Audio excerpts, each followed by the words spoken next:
Vamos a comenzar la sesión del día de hoy. Déjenme que yo si me voy a mi pantalla completa, apagaré cámara para que esté más rápido. Tengan la confianza, señores alumnos, de poder interrumpir o poder levantar la manito ante cualquier duda. No hay ningún problema. Es la primera clase de otorrino de esta rotación, así que bienvenidos.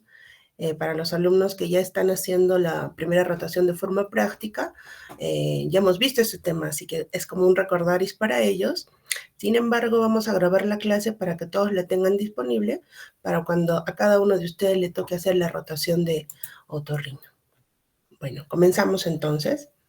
Cualquier problema, se congela la pantalla, se congela mi voz.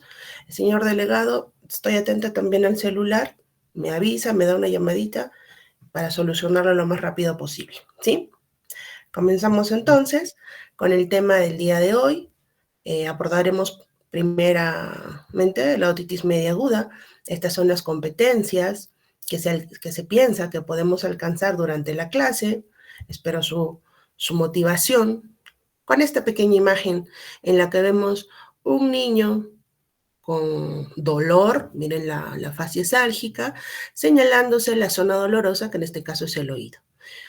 Usualmente, esta es la imagen que vamos a ver cuando un niño tiene esta patología. Generalmente ingresa por emergencia, es la primera causa de emergencia de otorrinolaringología y dentro de la medicina general es la segunda causa que viene por emergencia para un médico general en las guardias, ¿no? Bien, es un niño pequeño llorando y la madre nos va a decir que tiene un dolor del oído desde hace poco, ¿no? Una mamá no va a dejar que un niño esté con tanto dolor mucho tiempo. No cede por lo que lo trae. ¿Qué es lo que debemos hacer? La motivación aquí, y la pongo en las dos últimas palabras, síntomas más otoscopía. Si bien es cierto, todo lo que son los síntomas nos van a llevar y por la edad también, debe ser una otitis media aguda, sabiendo lo que es la prevalencia, el porcentaje de incidencia en emergencia, pero por favor, jóvenes, nunca se olviden de hacer la otoscopía para comprobarla. La otitis media aguda se define como un proceso inflamatorio, como pueden ver en la imagen, que abarca el oído medio con todas sus estructuras, ¿no? No solamente la parte posterior de la membrana timpánica, la cadena de huesecillos, sino también la trompa de Eustaquio, donde en realidad se genera este proceso, y las celdas mastoideas, que son susceptibles de una complicación. Este proceso no debe tener más de 30 días. Por eso es aguda. Dentro de las vías de infección, ¿cómo se infecta este oído medio? Pues la principal, y la pongo acá subrayada, es la trompa de Eustaquio, ¿no? Como ven aquí, ustedes saben que el oído medio ventila, drena y equipara presiones gracias a la trompa de Eustaquio que hace apertura a nivel de la nasofaringe, como pueden ver aquí.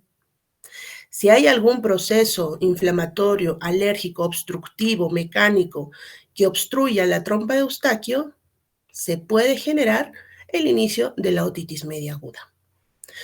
Una segunda vía de infección es por medio del conducto auditivo externo, ¿no? Que la infección venga desde afuera, pero para eso obviamente tendría que haber una perforación timpánica antes, ¿sí? Porque si la membrana timpánica está íntegra, no habría forma de que ingresen los gérmenes hacia el oído medio.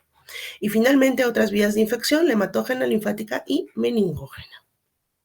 Dentro de la patogenia, y esto me sirve para explicarles cómo es la historia natural de una otitis media aguda no complicada, dice, todo comienza cuando se obstruye o cuando hay un edema en la trompa de Eustaquio. Ya habíamos hablado de la trompa de Eustaquio. Miren cómo es una trompa de Eustaquio gráficamente abierta, y que permite esta apertura cuando uno contrae los músculos del velo del paladar. Esta apertura permite ventilar el oído medio, drenar las secreciones que siempre va a formar porque es una mucosa y equiparar las presiones con el ambiente externo. Sin embargo, cuando hay un edema de esta, como pueden ver en este gráfico, pues, ¿qué es lo que va a suceder? El oído medio, al no poder ventilar, pues va a bajar la concentración de oxígeno, aumenta la del CO2, hay una hiperemia y vasodilatación, Por la presión negativa, porque se consumió el oxígeno, también va a haber una permeabilidad capilar, lo que va a generar un trasudado que va a generar un derrame seroso, que es lo que ya vemos en la tercera imagen, un derrame seroso, el cual, si es de etiología bacteriana, pues va a ser purulento. Esta secreción purulenta va a llegar a tal punto que va a bombar, miren aquí, la membrana timpánica.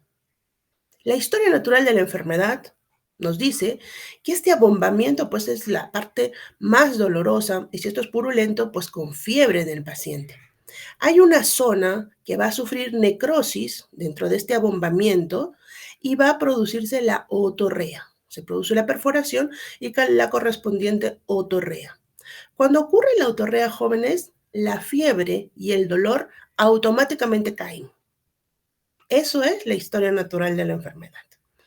Bueno, jóvenes, y cuando termina de eliminarse la secreción, pues disminuye el edema, ¿no? Lo que está rojo aquí, disminuye el edema, la perforación tiende a cerrar, si es que no hay una sobreinfección, tiende a cerrar, como toda herida va a cicatrizar, y la trompa de Eustaquio, al bajar la inflamación por la oxigenación que entró, pues va a permeabilizarse y va a recuperar la funcionalidad este oído medio. Como le digo, esta es la historia de la enfermedad, no necesariamente se van a dar todas estas fases en un paciente. Hablemos un poquito de factores de riesgo, jóvenes. Acá les puse en imágenes como para que la tengan en mnemotecnia. Hay unos factores de riesgo para la otitis media aguda. Para empezar, la edad, porque ya sabemos que la trompa de Eustaquio en niños pequeños reúne las condiciones, es más corta, más ancha, más horizontal, y reúne las condiciones para que justamente los niños entre 6 meses a 3 años pues tengan esta facilidad para desarrollar otitis media aguda. Además, hay otros factores, como que la madre le dé de lactar o le dé su biberón en una posición horizontal. Este niño, si va a tomar su leche así, pues cuando bote, cuando tenga su eructito, pues pueden haber restos de leche que pasen hacia el oído medio. Recuerden que su trompa de Eustaquio es pequeña, ¿sí? Los niños, también es un factor de riesgo, los niños que no han lactado, que no han recibido inmunidad pasiva desde su madre a través de la leche, los niños que usan chupón, cada vez son menos, pero los niños que usan chupón también están predispuestos. Los niños que son fumadores pasivos, ¿no? Acá les puse al señor, al papá de algún niño, y este niño sin querer, pues al inhalar estos vapores hace que su mucosa, los cilios de su mucosa nasal sean más lentos, y al ser más lentos hay un éstasis, y este éstasis de moco produce la inflamación a nivel de drenaje de la trompa de Eustaquio. Los niños que van a las guarderías, ¿no? Cuando la rinofaringitis o el proceso está que salta de niño en niño, y cuando ya se está curando, pues le llega el rebote y otra vez se enferma. Los niños que van a guarderías, pues son niños que normalmente se están enfermando más que un niño que esté en su casa. Niños que tengan reflujo gastroesofágico, es una patología, bueno, que antes no sabíamos, pero hay niños que la sufren realmente. Todas las anormalidades craneofaciales, ya sean sindrómicas o ya sea como esto, lo del labio leporino o fisura del paladar, que bueno, al estar pues fisurado, no va a haber una buena contracción del paladar, por ende la trompa de Eustaquio no se va a abrir fácilmente. Y lo que son las vacunas. Niños vacunados probablemente tengan menos índice de otitis media aguda y menos complicaciones también. Dentro de la etiología, resaltarles que el Streptococcus pneumoniae es el responsable de la mayoría, Streptococcus pneumoniae o neumococo. Y que en neonatos, además de estas etiologías, también se mencionan a los enterobacilos o gram negativos. Pasemos al cuadro clínico rápidamente y vemos de que el síntoma principal a la cabeza pues es el dolor del oído. Si el oído medio está inflamado, pues va a doler, ¿no? Acá unas imágenes para recordarlo. La fiebre, si es que el origen es bacteriano, va a arrancar fiebre desde el inicio. La hipoacusia, bueno, si el oído medio está afectado, la membrana timpánica está inflamada, si hay líquido en el oído medio, pues habrá una hipoacusia de tipo conductiva. Y la otorrea, que como ya hemos dicho, no va a estar presente en todos los pacientes. ¿Cómo se hace el diagnóstico, jóvenes? Además de los síntomas que ya hemos hablado, siempre la otoscopía. ¿Por qué? Porque sí hay diagnósticos diferenciales que voy a ver un poquito más adelante. Entonces, no es suficiente con que tengamos todo dice que es una otitis media aguda. Tenemos que hacer la otoscopía y evidenciar los cambios en la membrana timpánica que me confirmen esta impresión diagnóstica. ¿Qué es lo que vamos a ver cuando hagamos la otoscopía, jóvenes? Podemos ver varias cosas. En otitis media aguda no es una sola imagen. Dependiendo de la etapa de la enfermedad en la que se encuentre, podemos ver desde membranas timpánicas muy congestivas, como pueden ver aquí, sin abombamiento, hasta membranas timpánicas ya abombadas, donde se deja ver, miren, el contenido purulento interno, la famosa piel de cocodrilo, cuando ya se está resquebrajando el epitelio del tímpano, y acá la zona que empieza a debilitarse, que va a ser la zona donde va a haber la necrosis, y o si es el caso, pues veremos una perforación timpánica y saliendo ya la pus a través de ella.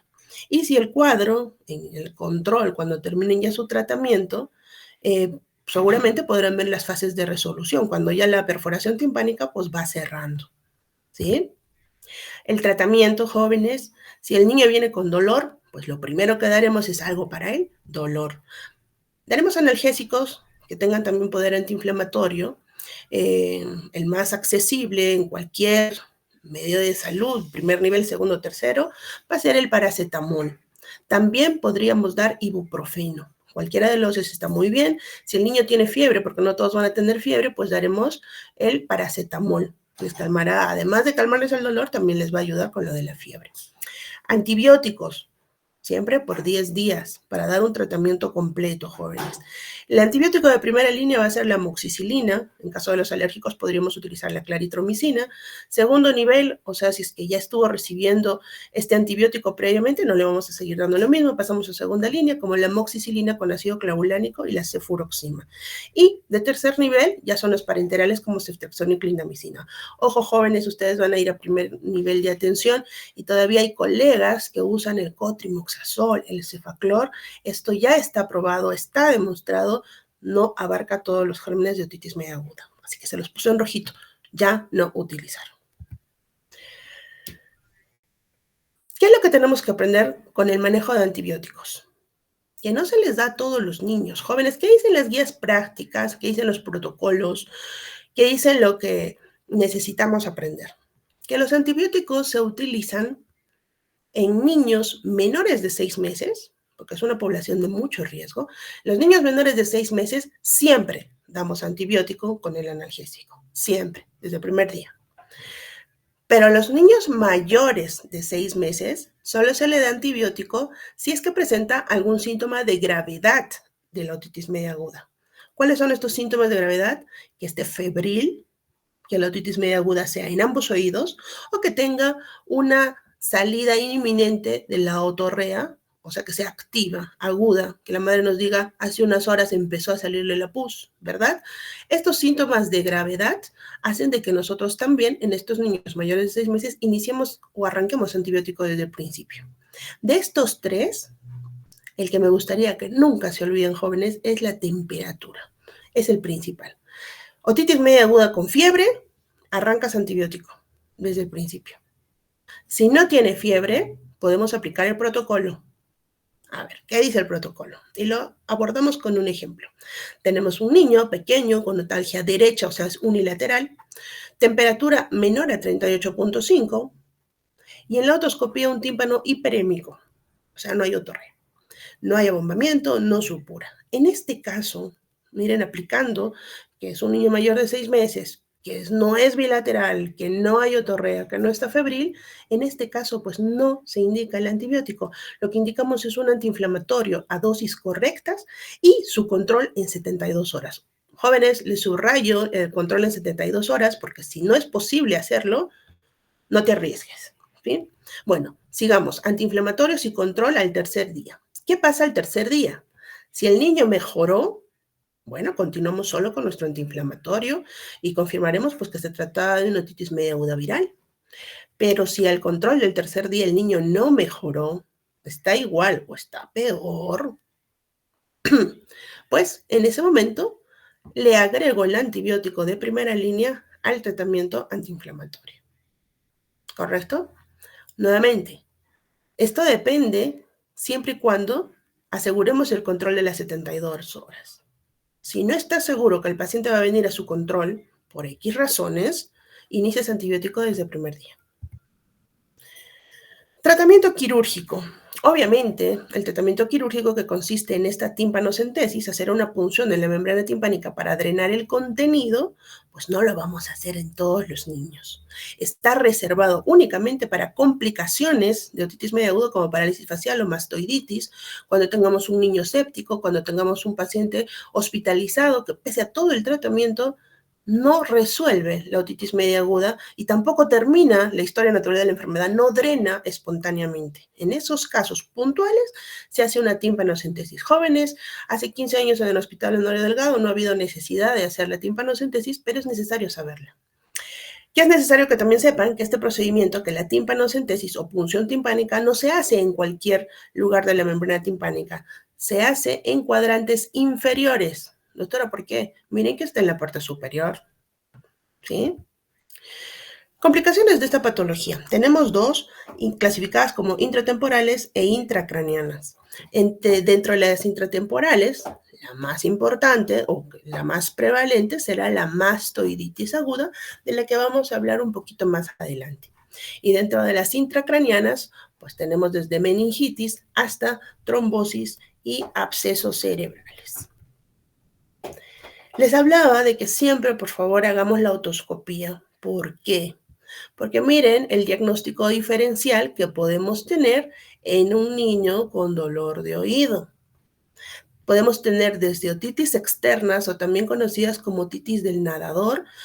En realidad, esta otitis externa también tiene dolor, pero da a niños mayores y generalmente con el antecedente de que se limpiaron muy fuerte el oído. En el caso de los que van a la piscina y la mamá les seca el oído muy fuerte, con ese antecedente nosotros examinamos el oído y podremos ver reflejado esto, que la inflamación está en el conducto auditivo externo. Miren aquí, solamente mirando, sin necesidad de entrar todavía el otoscopio, vemos como ya hay un edema y una inflamación en la piel del conducto auditivo externo. Y seguramente cuando ingresen su otoscopio con mucho cuidado porque está doloroso, pues se podrán ver que la membrana timpánica está allá al fondo, pálida de vergüenza, porque ella no es el origen del dolor de oído, ¿sí?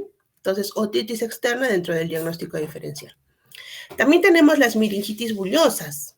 Miren aquí, cuando nosotros tengamos un paciente con dolor de oído y al examinar en la otoscopía veamos enrojecimiento, sí, pero veamos estas vesículas, estas flictenas, estas bullas, a veces son hemorrágicas, como pueden ver aquí, o a veces también son de contenido seroso.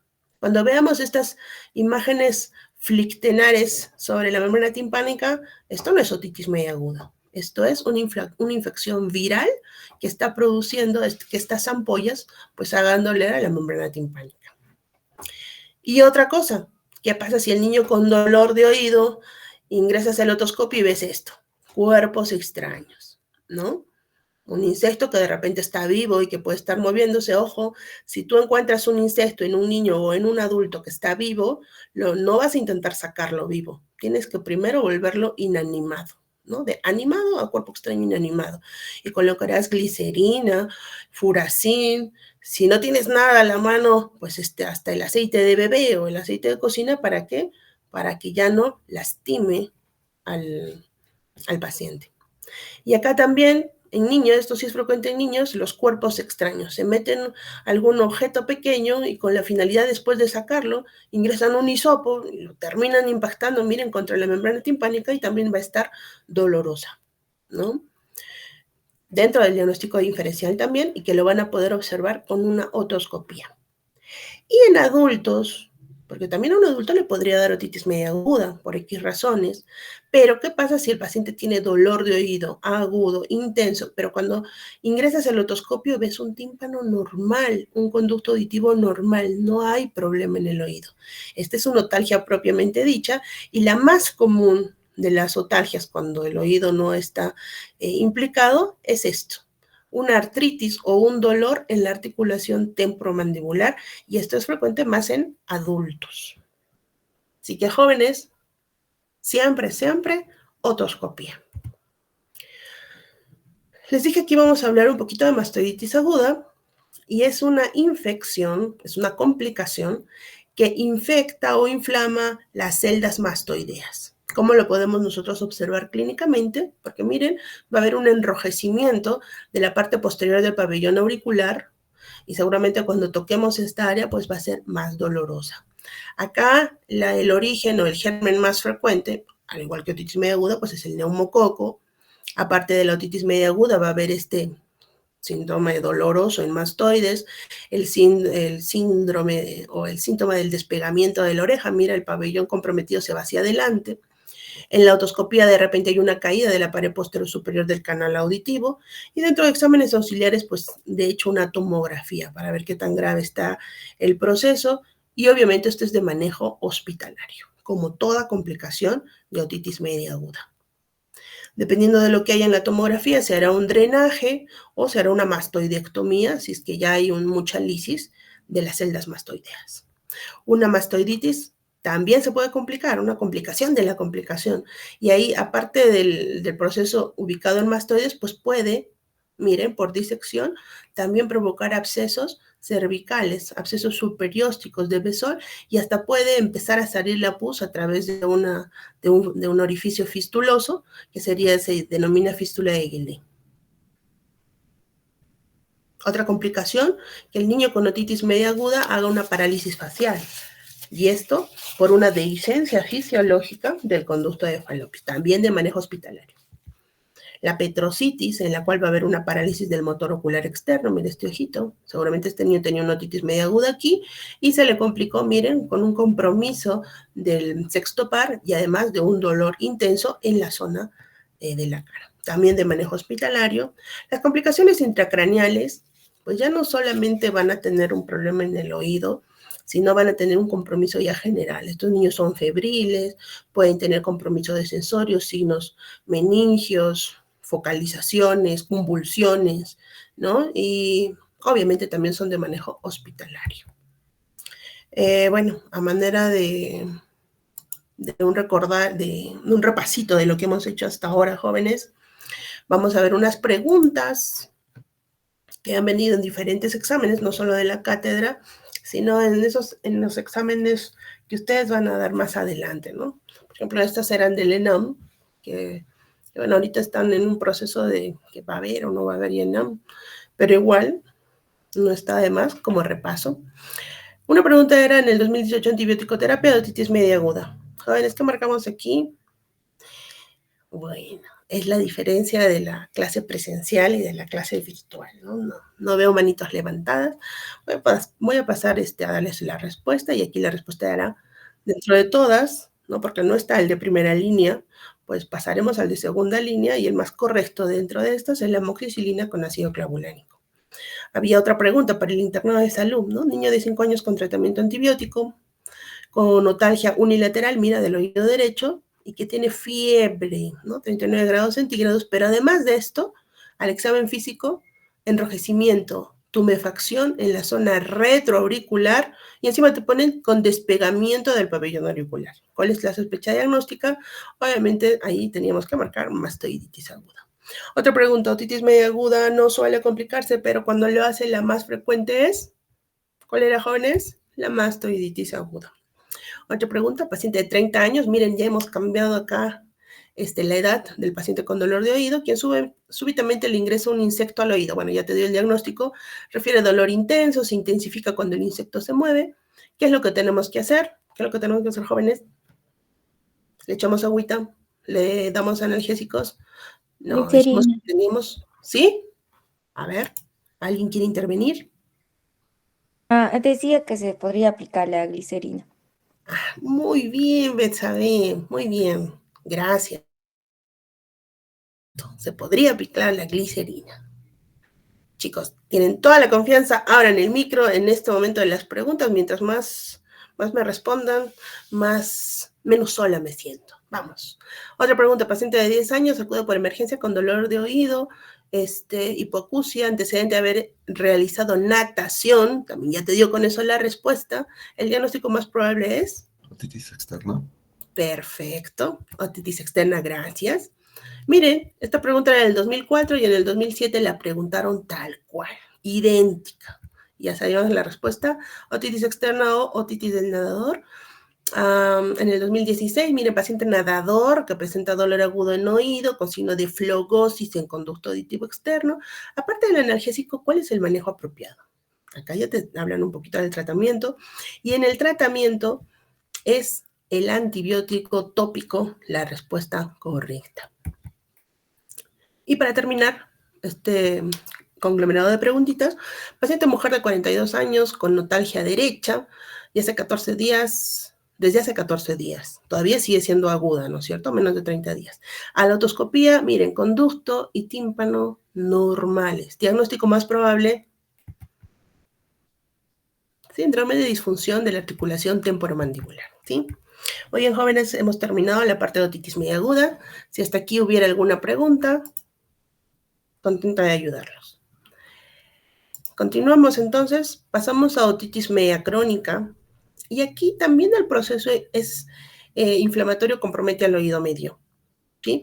Pero aquí ya es mayor a 3 meses. Recién podemos hablar de cronicidad cuando el proceso tiene más de 3 meses y además que hayan secuelas definitivas, como ven allí, que pueden ser perforaciones timpánicas, lisis del ático, entre otras cosas. La clasificación. Las otitis medias crónicas las clasificamos entre no supuradas y otitis medias crónicas supuradas. La palabra supurada significa pus, que salga otorrea, ¿sí? En cambio, la otitis media crónica no supurada, como su nombre lo dice, no supura, entonces aquí el síntoma principal será una hipoacusia. Y como es otitis media aguda, una hipoacusia de conducción. La principal de las otitis medias crónicas no supuradas, porque no es la única, es la otitis media crónica secretora. No confundan estas dos palabras, jóvenes. Así que aprender bien el término. Otitis media crónica secretora tiene el tímpano íntegro, como pueden ver en esta imagen, pero tiene secreción acumulada en el oído medio, lo que hace que el paciente no pueda escuchar bien. Y dentro de las otitis medias crónicas supuradas, o sea que tienen otorrea, y es por eso que el síntoma principal es otorrea más hipoacusia, pues se clasifican a su vez en dos, con perforación central, miren aquí, o con perforación marginal que llegan al ánulus. Estas centrales se consideran oídos seguros, mientras las otras son oídos peligrosos. Son oídos peligrosos porque pueden desarrollar colesteatomas, que es dentro de las otitis medias crónicas, la que más riesgo tiene de complicarse. Más adelante veremos por qué. Acá un repasito de los tipos de perforaciones. Si la perforación no llega al ánulus timpánico, se considera perforación central, ¿no? Hablando de la pars tensa. Si tenemos una perforación que llega al ánulus timpánico, esta es una perforación marginal, de riesgo, ¿sí? Y si hay una perforación en lo que es la pars flácida, llegue o no llegue al borde, todas las perforaciones de la pars flácida se consideran marginales. Y las perforaciones marginales a este oído ya lo catalogan como un oído peligroso. Hablemos de la otitis media crónica supurada con perforación central. Su nombre más aceptado, o con el que vamos a hablar mucho más en las prácticas, es otitis media crónica simple. Simple porque es un oído seguro, ¿no? Porque miren, el borde no llega al ánulus timpánico. Entonces, este borde, este tímpano que todavía queda, pues me da la seguridad de que el epitelio del canal auditivo no va a ingresar hacia el oído medio, donde lo que tenemos es mucosa. Generalmente estas perforaciones timpánicas crónicas tienen relación con algún problema de ventilación en el oído medio, ya sea a nivel de la trompa de Eustaquio o ya sea a nivel nasal. En la histopatología, acá no hay para nada destrucción o osteitis en el hueso temporal. Es un problema simplemente de la perforación de la membrana timpánica. ¿Cuál va a ser el cuadro clínico? A este paciente, cuando le ingrese agua, hablamos de las vías de infección, ¿se acuerdan? Cuando le ingrese agua, el agua de la parte externa va a ingresar con gérmenes, ¿no? Del canal auditivo y de la misma agua, va a ingresar al oído medio y lo va a infectar.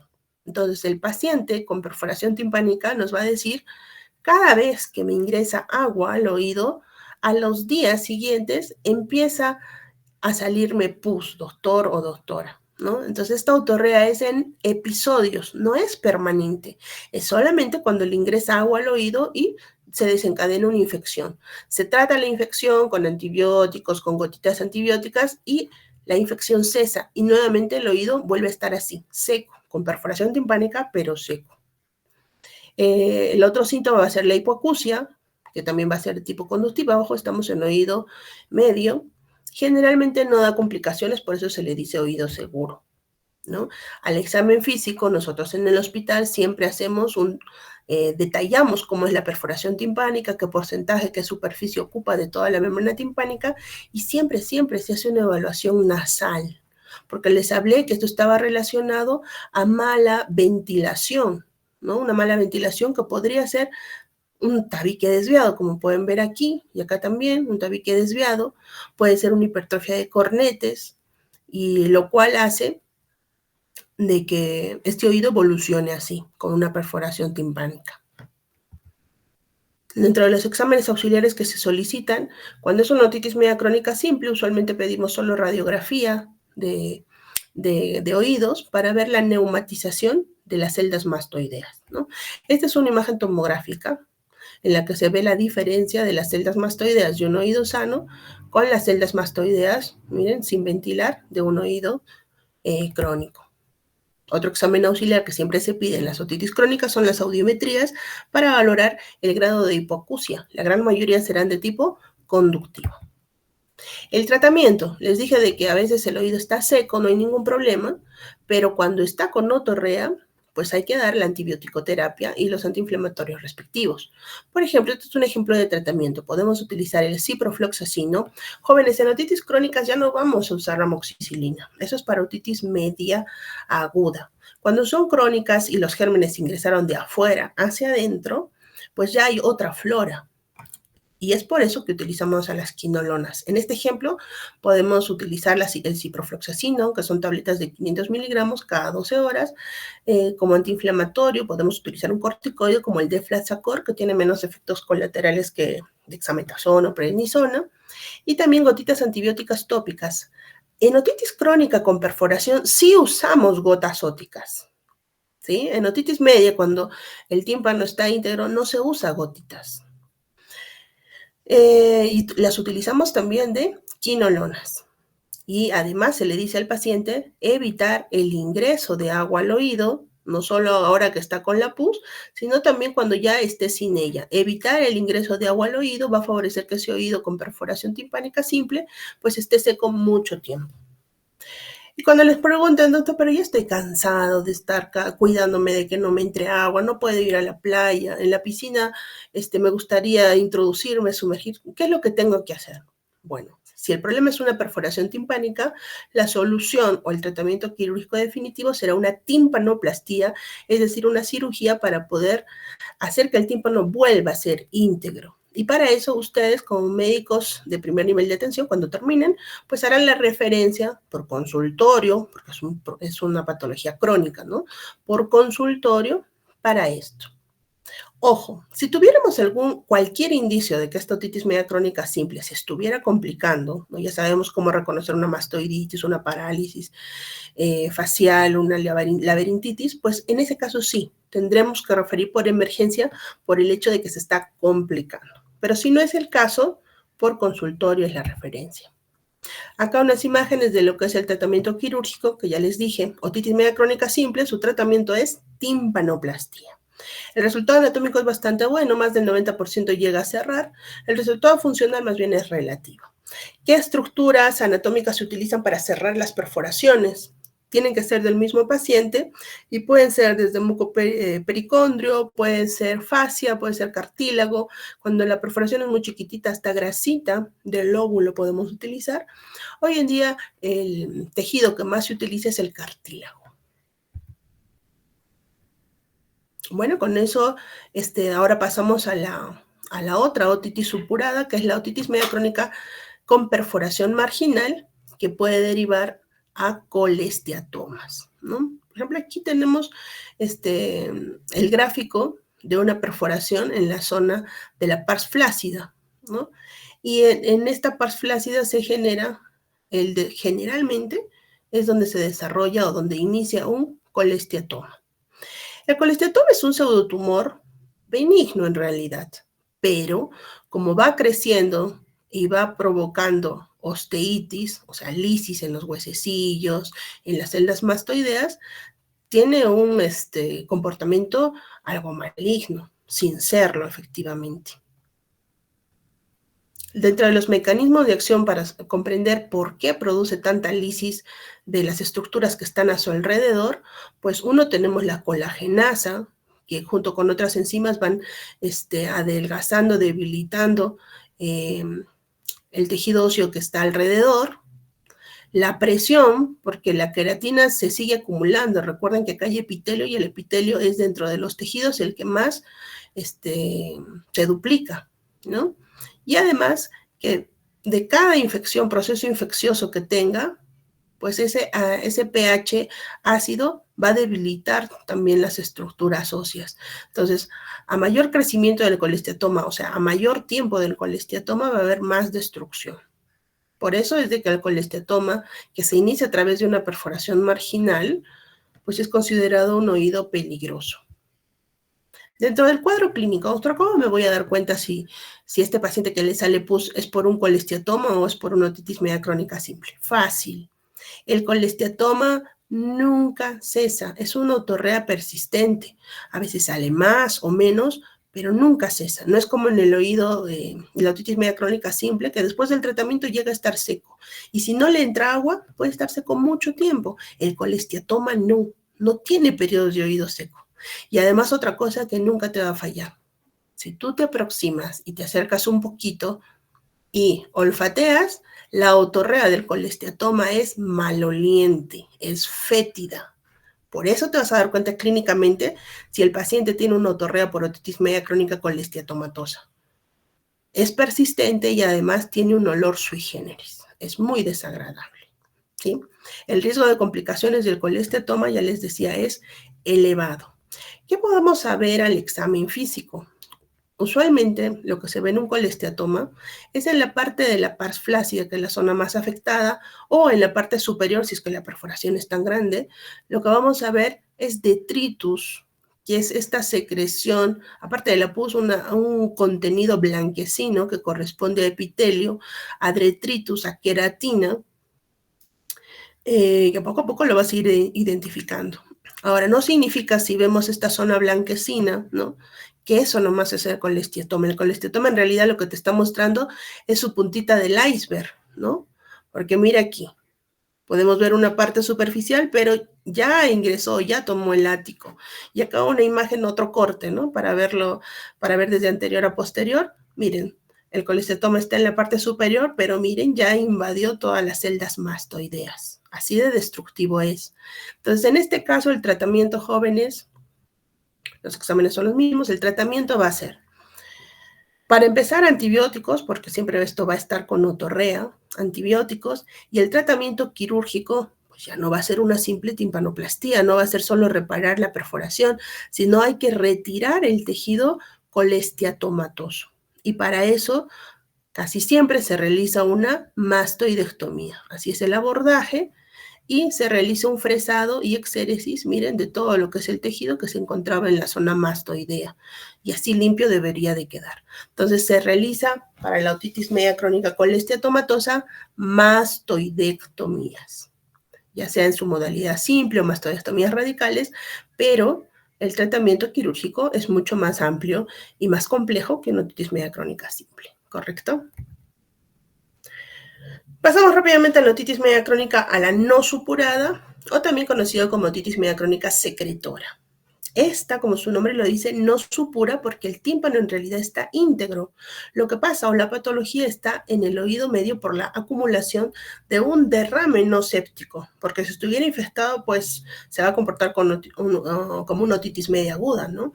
Pero en este caso, el líquido que está en el oído medio pues no está infectado. Por eso se acumula y el paciente no tiene ni dolor ni otorrea, lo que tiene es una hipoacusia, ¿sí? Y esta acumulación de la secreción es debido a que no drena ¿Por dónde debería drenar? Por la trompa de Eustaquio. Entonces, algo está pasando en la trompa de Eustaquio que hace que no se drene de manera natural. Entonces, la etiología de esta otitis media crónica secretora es algún problema en la trompa de Eustaquio. Y es necesario saber esto porque no es que solamente me ocupo del oído medio, tengo que investigar qué está pasando en esta persona. Porque si es un niño, probablemente sea que tiene una hipertrofia de adenoides que está obstruyendo la desembocadura de la trompa de Eustaquio. Pero si es un adulto, yo ya no pensaré en hipertrofia de adenoides, es una patología de niños. Si es un adulto, pensaré algo está creciendo de repente en la nasofaringe y hay que hacer un estudio, ¿no? Para ver por qué no está drenando este oído medio, ¿sí? Bien, entonces dentro del cuadro clínico este paciente, niño o adulto, va a tener una hipoacusia como síntoma principal de tipo conductivo y al examen físico ¿qué vamos a encontrar? Desde tímpanos opacos, miren, tímpanos opacos, hasta derrames, niveles hidroaéreos, burbujitas a veces inclusive podemos ver, y esos son los hallazgos, ¿no? Para hacer el diagnóstico, además de tu examen físico, podemos hacer uso de exámenes de la audición. Si es que es un adulto, una audiometría para corroborar la hipoacusia conductiva, y si es un niñito, pues una impedanciometría, que es un examen que mide o que valora la función del oído medio. El tratamiento, si hablamos a nivel puntual de lo que es el oído, si hay una secreción, miren, acá están las burbujitas que les hablé. Si hay una secreción acumulada, pues el tratamiento más rápido, el quirúrgico, va a ser colocar un tubo de ventilación, ¿no? Recuerden, una timpanocentesis, cuadrantes inferiores, se drena el líquido que esté acumulado y se coloca un tubo de ventilación para que sirva de ventilación, como su nombre lo dice, de ventilación. Y si hay se vuelve a juntar secreción, pues que también termine de salir por allí hacia afuera. Entonces, este es un tratamiento, como les digo, desde el punto de vista otológico. Esto resuelve inmediatamente la hipoacusia conductiva.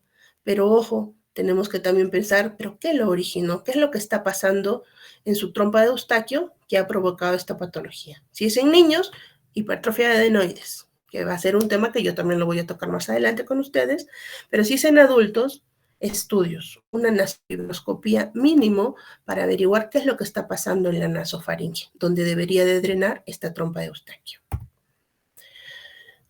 Terminamos con algunas preguntitas también del tema, otitis media crónica. Niño de 5 años, miren, con historia de otitis media aguda a repetición, ya hace 7 meses, o sea, ya dejó de ser otitis media aguda, ¿no?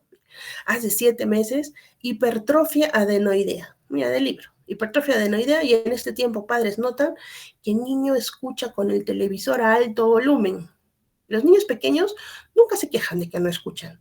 El padre lo que nota es de que, ¿por qué sube tanto el volumen al celular, al televisor? Mira, no responde cuando lo llaman, solo cuando lo gritan, y no es que sea un niño malcriado, sino que cuando le gritan recién él ha escuchado, ¿no? Al examen otoscópico se evidencia en el oído derecho membrana timpánica opaca. Habíamos hablado de este signo, ¿verdad? ¿Cuál es el diagnóstico correcto? ¿A quién se anima? ¿Están ahí? Chicos, ahí está. La C, ¿no? Otitis media crónica secretora. Gracias. Otra pregunta, miren, la presencia de una otitis secretora unilateral en un adulto. Ya les he dicho, en un adulto nos olvidamos de pensar en adenoides, eso es para niños. En un adulto, miren, y en el que además una adenopatía cervical. Yo no les quería decir, pero lo que puede crecer en nasofaringe es un tumor. En un adulto es un tumor. Y además con una adenopatía, tumor más adenopatía, ya te va diciendo, esto es cosa seria, ¿sí? Entonces, ¿qué es lo que estamos obligados a hacer inicialmente? Ya les había dicho, tenemos que hacer una nasofibroscopía, que significa exploración del cavum nasofaringio. Complicaciones de otitis medias crónicas son las mismas de otitis media aguda. Y como les he dicho, ante cualquier indicio de otitis, de complicación de la otitis media crónica, que ya sabemos que el colesteatoma es el más frecuente, la referencia al hospital es inmediata. Igual, las complicaciones intracraneales, y acá la bibliografía para que puedan ampliar los conceptos que les he vertido. Muchísimas gracias, jóvenes. Si tuvieran alguna pregunta, hablen ahora o callen para siempre.